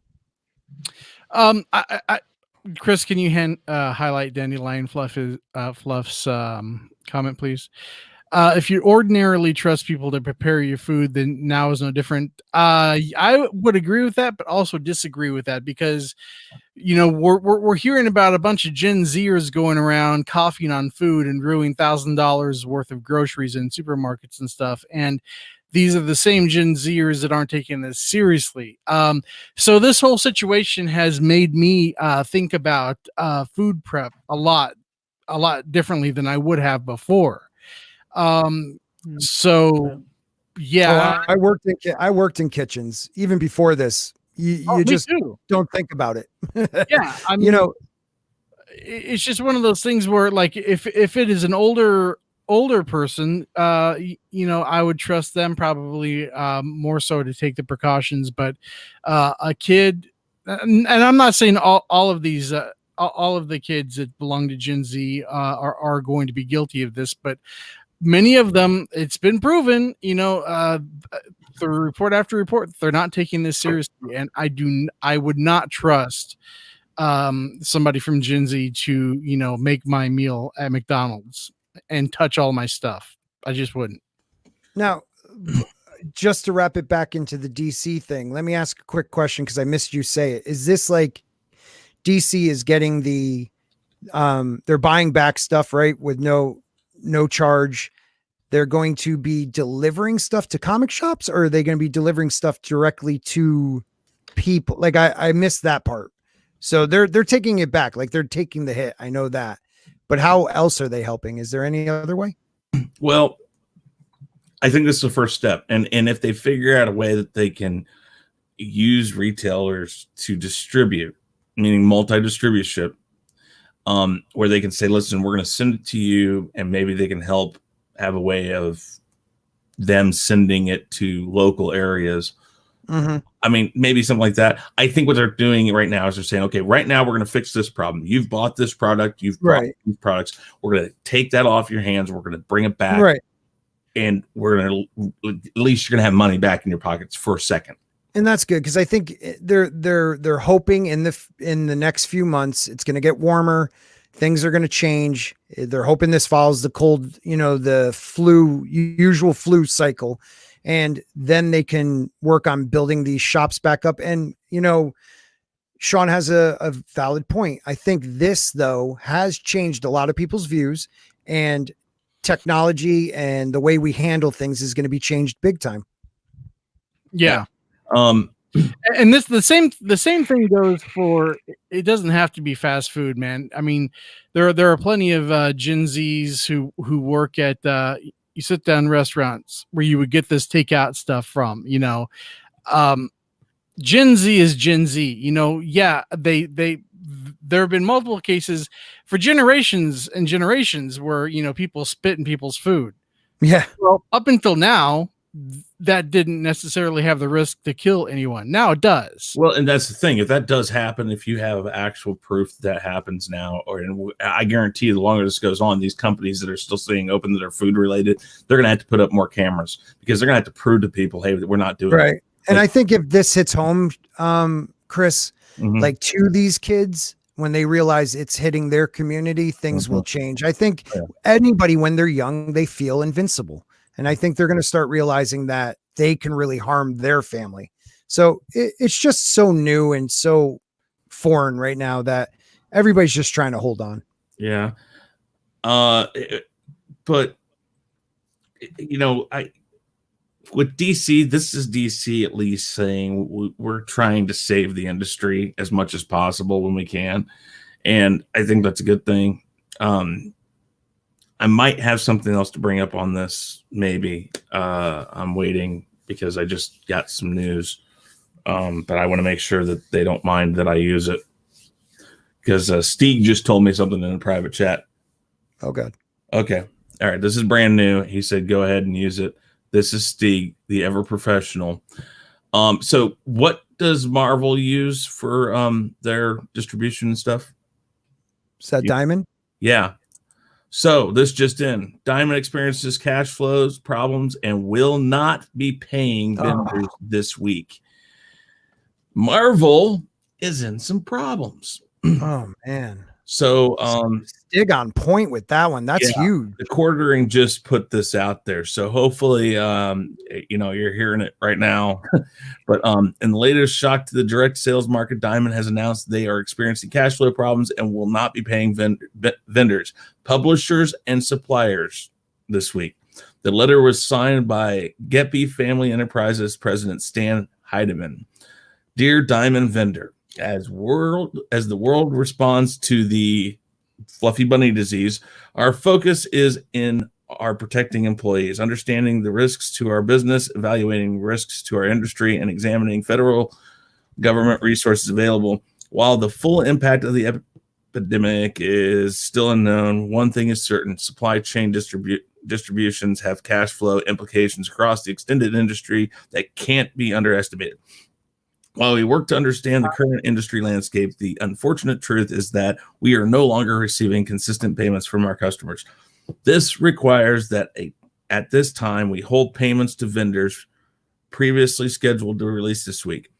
This is a difficult decision and not one we make lightly. As this situation continues to evolve, we are committed to building out a plan for our payment, and we'll have more information to share later this week. Thank you for your patience and understanding during these difficult times. So, DC is definitely killing it where Marvel is dropping the ball. Boom. Does this say something about the fact that I assume DC is still their own distributor? I believe they are. Yeah. So again, I mean, and Sean and I are on the same point with this. DC is the preferred comic, I would say, for me. I prefer most of their characters. I'm okay with some of the Marvel things. Now, if you want to go into the movie universe, Marvel's killing it right now. But how long is that? Like, are you guys speaking right now? Because like I grew up a Marvel fan, like Daredevil, Spider-Man. But I grew up Batman, Superman, that stuff. Oh, respect. Yeah, well, actually, it looks like the distribution is Penguin Random House Publisher Services Diamond Comic Distributors. Oh, so they are too. Yeah. So what does this say? I mean, but then again, DC has said we're going to take it back. Yeah. So again, DC protecting. Will Marvel do the same thing? I mean, this is what Marvel definitely has the money to do it more so than Disney. But well, maybe not so much since last I read, Marvel or Disney is like $6 billion or so in the hole. Someone said Amazon might sweep in and grab them. Yeah. You know what? There's rumor that Amazon, Apple, lots of people put it out there. I don't think anybody is, because the cash value for Disney, while they are dropping, is still around $400 billion. Oof. And right now, do you think Amazon is going to shell out that cash? Apple might. No, Apple's not going to either, because their stock's tanking too. Nobody's going to put cash out that they need to keep to fluff themselves, to keep themselves. The only one that could, Chris, is Amazon, because they're the only, they're still shipping. They are. People are getting everything online. I'm not saying they will. I'm not saying they will, but if their workforce gets hit, yes, then what? You see, so you're absolutely. Yeah, you got to say they're going to sit there, and as a business person, you're going to have to say, let's just hold out. So by the time this starts coming back up, Disney's going to start coming back up, and they're going to look at them and go like, no, we want this. And Disney's just not going to sell. I just don't see it. Now, if it does happen, I will be the first to admit it, that I was wrong. Wow. Okay. So, that's all crazy. That's huge, Stig, man. Like, that's crazy. It's funny that DC stepped up and where's Disney right now? Right. I'm not saying that Disney won't step up, but DC stepped up really quick. Well, how does that work? Is Diamond's a separate altogether than Disney? They're not owned by Disney, are they? No. So No. if it would take, you're saying like, let's allow Disney to rescue Diamond to rescue comic shops. Well, no. Well, what happened? What's happening is that Diamond is distributing Right. the comics for Marvel and for DC. So DC is in the same kind of lurch that Marvel is, and even though Diamond's not forking over any money to help anybody out, DC's actually taking the money out of their I guess the bank account, saying we're going to reimburse everybody. So it's not. I missed. Okay. All right. Okay. Yeah, that's big. That's huge news, man. So let's. I mean, go ahead. that kills the little man. I'm sorry. Go ahead. But that kills the little man. That kills the mom and pop comic book shop. Final topic of the night is robotics the answer. So will robotics see a boom in advancement after the current crisis is over to help in the eventuality of another mass human layoff? If another crisis like this happens, will factories and assembly lines, even things like Diamond, these industries that could keep going on, would robotics be able to advance enough that they could keep essential industries like medical supply manufacturers from having to slow to a crawl, or worse yet, close entirely? Now, I start with medical, but theoretically, if advancement was enough, you could do Amazon fully automated. Not that I'm not saying that that's what they should do, because the problem is, as soon as robotics becomes extremely viable, then the human element is gone, and where do those humans go to get jobs? Okay, Yeah, that's the problem. there's the question in this: how much do we want to rely on robotics? But think about it right now. Would this not be something that I mean, let's flip this around a little bit before we even talk about robotics. Let's talk about this. One of the key things that we need to think about right now here in the United States is this points out a severe lack of us relying on ourselves. Because if we were reliant on ourselves in our own manufacturing, our own industry, a lot of these problems wouldn't have been a big deal. Right. Mm-hmm. And it goes to show you that if this kind of woke us up, like what happens if there was not even a war against us, but a war somewhere else where we couldn't get this stuff shipped into us, medication and things like, medical supplies. Yeah, because a lot of medications come from overseas. Exactly. China. I mean, all of it, but a lot of the ingredients. Well, no, but a majority of the generic stuff comes from China. So that's what the majority of Americans use because it's cheaper. So the problem is we need to start making that here to understand that A, it's going to be better quality. No disrespect to, but it would be. I agree. And, B, if something did happen in the world, we don't have to worry about, we don't have to worry about gas right now, but medication's huge. Mm-hmm. Real quick, $2 super chat. According to Christy writes, no to robotics to me. Chris, you owe me $2. Didn't you keep the $5 that DJ Odyssey sent? No, I actually sent that to you in a super chat. That's right. The next day. Okay. All right. No, I'll get you on a super chat one of these days. I can do that. No, hey, turnabout's fair play, and that's perfectly fine because this was your idea of this show, and I'm just merely I'm just messing with you, man. I don't care about you. No, you're good. You're good. Could I say something to Dandelion Fluff? Yes, avoiding war would be perfect, but what happens if China got into a war with one of their neighbors, Japan or someone like that, and let's say we stayed out of it? That would disrupt our line of product coming into this country. Well, so it doesn't even have to be us. If China got into a war with Japan, then we would. No, I know that was a bad. like Love Night and Bandmade. You know, Night Bandmade rules. But it wouldn't always be like, even if we, which I do think we should start making our own stuff here, 100%. But it doesn't really still necessarily take care of the problem that, like, even if a virus does get, if it goes through and infects, like their bunny viruses, that it's still affecting the factories and their workforce. So from like an Amazon point of view, where they're worried about Bezos is getting a lot of heat because he doesn't want to have to pay sick pay, or whatever to these workers. He's actually told workers that are not sick to donate their sick pay to the other. It's crazy. No, he's actually done this. He's gotten a lot of heat for it. So from like his standpoint, is an answer for him, like, and other companies, hey, let's just make them robots. We'll take care of, I won't have to pay sick. I will never have to worry about getting products out on time, no matter what's going on, whether you make it here or not, Isn't that in Bezos, these guys are going to say, that's where I want to head eventually. And eventually that's probably what I'm thinking. But here's the thing.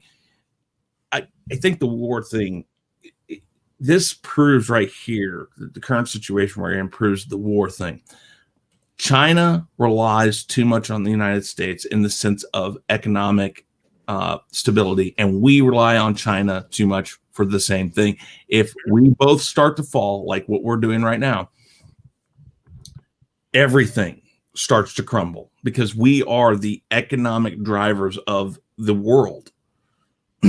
Right. And it is kind of ridiculous. I mean, if this was 30 years ago, we wouldn't have government officials talking up China.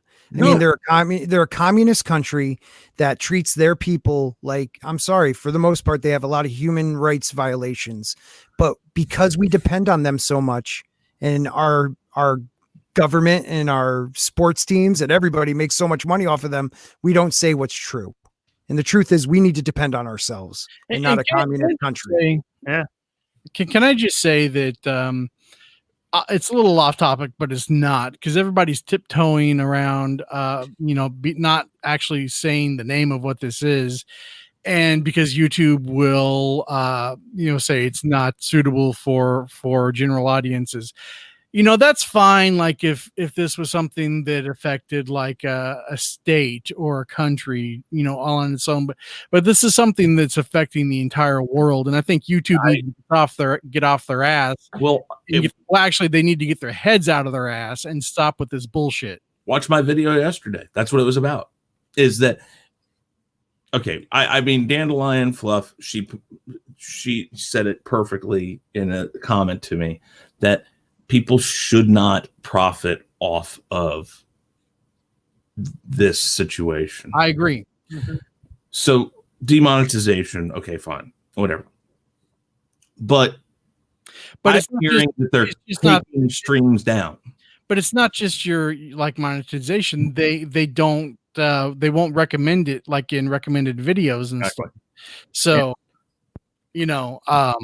that's a form of censorship, and I don't agree with it either, Sean, because we should be talking about this as long as we're not spreading false rumors or inciting somebody to do the wrong thing to people or anything like that. As long as you're not doing that and you're putting out information that is already readily available to the world, that's the best information we have, then you should be allowed to say it. You should be allowed to talk about it. And now as far as like monetizing your video, for like the ads and stuff, I don't have a problem with that. Now you can turn off your super chat function, for each video. So if you're talking about this stuff and you're making like $400, I think that's a sin. But as far as like the monetization that you're going to get for the actual ads that run before and after your video, we're talking pennies. Well, and the thing is, it's a slippery slope. Where do you draw the line? If you start demonetizing and censoring this, what if there's like just anything, an uprising, protest, this and that? I mean, someone's always going to get hurt in these situations, or potentially could. So, where do you draw the line of like, well, that's okay, but this isn't? Well, that's, I mean, I don't know if you want to go down that road. Well, also the way the government views a lot of these platforms is they're supposed to be open platforms. And if they start to do things like this, they are supposed to be a tax corporation. So make up your mind. Do you want like Twitter? Do you want to control the narrative? And, like the one we're on right now, like conservative talk is definitely demonetized and taken away. Louder Crowder has over 4 million subs and he can't make a penny off of YouTube. So you tell me if they're actually controlling the narrative or they're an open platform. Yeah. And Dandelion Fluff brings up a point. This is not the first topic that has been demonetized, and you're absolutely right. But this is the first. This is the first thing in all of our lifetimes that's affected the entire world at the same time. Mm-hmm. So it doesn't just apply to everybody on this panel. This applies to everybody around the world at the same time. I mean, not so since the Black Death. Completely different than any other World War II, I guess, would be. Well, no, because I guess so. Yeah, right. The last time anything like this happened was the Spanish flu, and that was in 1917 or 18. I think 1918. I was earlier than that, but whatever. All right, guys. We've been going for an hour and 45 minutes. I have videos I have to shoot tonight to get ahead of myself. You are the hardest working man. You know what? There's a lot of guys that work hard. I respect all you guys because I can't keep up.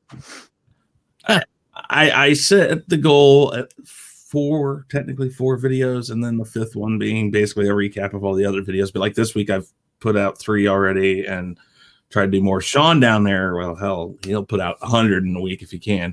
Yeah. But anyways, guys, thank you very much, Scott, Jason, Sean. Thank you very much, guys. Stig, everybody, thank you for coming tonight. Real quick, let's go ahead and let everybody tell you where they're from. Real quick, I have a question. 42. So they're saying that heat kills this thing, okay? But what about the part of the world where it's actually summer right now? Well, it doesn't kill it. It slows down the distance it can travel. And it's also a very slow mutating. That's a good thing. But the truth is, Sean, do they really know a lot yet? No, but we will soon. I mean, if he kills the thing, I'm just going to go out and buy a flamethrower and be good. Let's have bonfires around you all day. Around you, oh yeah. Yep. Can I have a Big Mac, please? Well done. All right, Scott, tell everybody where they can find you, what you're about, all that fun stuff. I am Scott, Sporking News Podcast. I like to talk about all this stuff. Also, please subscribe to Stig Kenobi. He's awesome. And, Danny too. But you can find us on Saturdays, and Sean, I guess, too. You can find us on Saturdays for the Fourth Wave, me and the guy below me final. And Tuesdays, TR4 at 6:00 p.m. Eastern. Yeah. And Jason, go ahead and tell everybody. Final Death Star. And you can find me at FinalDeathStar, also FinalDeathStar 1 on Twitter. And with this guy, it's always like I still. Oh my gosh, it doesn't matter. I know it just doesn't matter. But this guy on the Fourth Wave on Saturdays, and might have a show coming out on Mondays, another kind of extra Fourth Wave show on my channel. So we're seeing, working on some things, trying to figure it out. But yeah, for now, Final Death Star and Fourth Wave. Fourth Wave growing. Yeah. All right. Well, Sean Stackhouse Reacts. That's where you can find him. This video is normally on his channel. I want to thank him for letting me run it tonight. This is his idea. I tried to format it just as much like he does it. Probably didn't hit it the exact same way that he does. So next Tuesday, we'll hope that it's back over on his channel, and also we simulcast this over to Chaos Central channel. So please, guys, if you haven't already, go to chaoscentral.com. I will see if I have to go back in here and get this for you guys real quick. Hold on here. Do this. Yeah. Okay. So guys, if you haven't already, please go over to Chaos Central's YouTube channel. It's a long, drawn out thing that's in the chat right there, but that's how you can get to it. And please subscribe. Once we are up to 100 subscribers, we can get our vanity title, and then we're going to start streaming these solely over there. But guys, thank you very much for making this a great conversation. Lots of good topics, lots of good conversation. And with that said, guys, I think we can say good night, everybody. All right. Good night, everybody. Good night. Good night. Thanks, Chris. Not a problem. I gotta make sure I hit the right one.